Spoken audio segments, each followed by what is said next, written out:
I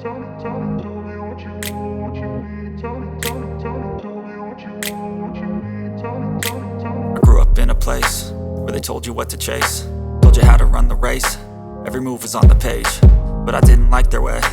Had to fight and misbehave, had to find a way to change, had to leave to find my way.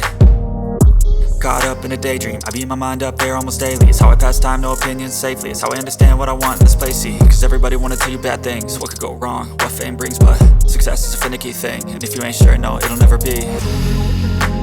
I don't wanna let myself down, myself down.